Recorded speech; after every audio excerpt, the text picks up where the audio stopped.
आज के case studies के इस लेक्चर में बात करेंगे ऐसे एक कॉमन आरोप की जो ज़्यादातर केसेस में देखने को मिलता है कि पत्नी और उसके परिवार के लोग और उसके गवाह यही आरोप लगाते हैं कि पति और उसके परिवार के लोग, उसके रिश्तेदार उनसे दहेज की डिमांड करते थे, अतिरिक्त दहेज की डिमांड करते थे। पहले भी दहेज लिया और मांग रहे हैं, दहेज के लिए उत्पीड़न किया जा रहा है, दहेज के लिए शोषण किया है, दहेज के लिए घर से बाहर निकाल दिया। यहाँ तक कि ये भी आरोप होते हैं कि कम दहेज मिला या कोई और ज़्यादा दहेज दे रहा है, इस कारण से वो अपने बेटे की दूसरी शादी करना चाहते हैं, इस कारण से मेरी बेटी को परेशान किया जाता है और घर से बाहर निकाल दिया। तो चलिए आज के स्टडीज़ के इस लेक्चर में इसी आरोप के बारे में बात करेंगे और अन्य आरोपों की भी बात करेंगे, जैसे कि पत्नी आमतौर पर, पति के परिवार वाले भी आमतौर पर जो आरोप लगाते हैं जिसमें दहेज उत्पीड़न यानी आईपीसी की धारा 498A या फिर बीएनएस की धारा 85, इसके अलावा 323 यानी कि 115 और इसके अलावा 504, 506 जो कि बीएनएस में 351, 352 इस तरीके की तमाम धाराएं इसमें होती हैं।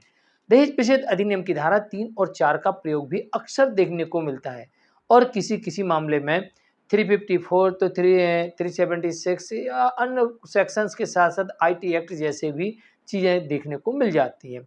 लेकिन आज यहाँ पर बात हो रही है कि यहाँ पर ऐसे आरोप लगाए जाते हैं जिसमें यह कहा जा रहा है कि दहेज के लिए इतना उत्पीड़न किया कि सारी लिमिट इन लोगों ने क्रॉस कर दी।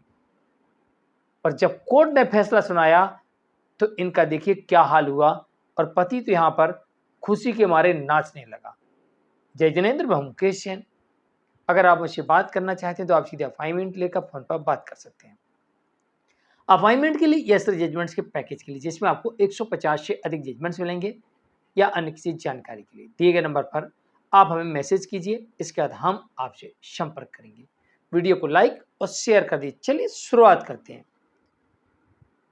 उड़ीसा हाई कोर्ट का एक जजमेंट है जिसमें यह बात साफ देखने को मिलती है कि यहाँ पर आरोप लगाया जाता है कि दहेज के लिए उत्पीड़न हुआ है, दहेज की डिमांड करते थे, दहेज मांगते थे, दहेज से संतुष्ट नहीं थे।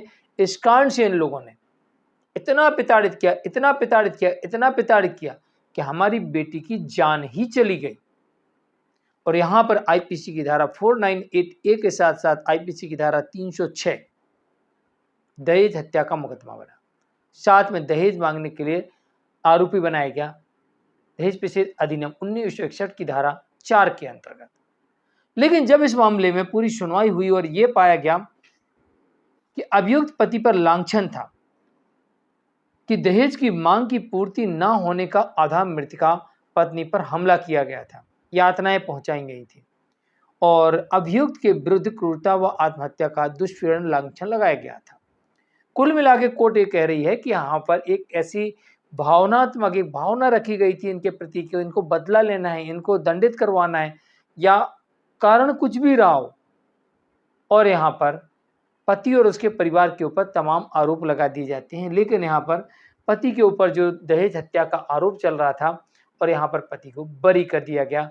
कहा गया कि यहाँ पर पत्नी के परिवार वालों की तरफ से सब लांछन लगाए गए, उसे साबित करने के लिए इनके पास में कोई भी तथ्य मौजूद नहीं थे। दरअसल एक ऐसा ही मामला देखने को मिला था दहेज हत्या का, उसमें यह कहा गया था न्यायालय की तरफ से कि भाई इसके पूर्व में पत्नी की तरफ से, पत्नी के परिवार की तरफ से कोई भी शिकायत कभी दर्ज नहीं कराई गई थी, जिससे ये प्रतीत होता है कि यहाँ पर इनके बीच में कोई भी ऐसे विवादास्पद स्थिति नहीं थी कि जिसकी वजह से ये अचानक से उसकी हत्या कर लें या उसे इतना विवश कर दें कि वो सुसाइड कर ले, इतना उकसा दें, इतना परेशान करें उसको कि वो आत्महत्या कर ले। और लेकिन यहाँ पर कोई भी ऐसा तथ्य कोर्ट के सामने नहीं आया। वैसे ही इस मामले में देखने को मिलता है, कोर्ट कहती है सिर्फ लांछन लगाए गए हैं, किसी प्रकार की सामग्री न्यायालय के पटल पर उपलब्ध नहीं है कि वो जिस पर पति और उसके परिवार को जो इनको आरोपी बनाए गए जिन्हें, उन्हें इसमें दोषी ठहराया जाए। और यहाँ पर पति को बरी कर दिया। उड़ीसा हाई कोर्ट का जजमेंट था और इसका केस टाइटल है state of Orissa versus Gokul Chandra. तो ये अभी लेटेस्ट ही जजमेंट है, 2020 का जजमेंट है। देखिए ये एक ऐसा आरोप है कि जो आरोप बड़ी आसानी से कोई भी लगा सकता है। दहेज उत्पीड़न का, दहेज मांगते हैं, दहेज के लिए परेशान करते हैं, दहेज के लिए उत्पीड़न करते हैं। अगर पत्नी इस बीच में तमाम प्रकार की शिकायतें दर्ज करवा रही है और फिर ऐसी कोई घटना घट जाती है, तो यहाँ पर माना जाता है कि हाँ, ऐसा कर रहे होंगे, इनके बीच में विवाद हो रहा था। एक बात ध्यान रखिए, अगर आपके परिवार में ऐसा चल रहा है, तो सावधान हो जाइए, सतर्क हो जाइए। दूसरी बात है कि कोई भी ऐसी पुलिस को सामग्री मिल जाए, जो ये साबित करती हो कि हाँ, इन्होंने उसका उत्पीड़न किया, उस पर हमला किया, उसके साथ मारपीट की, उसे विवश किया।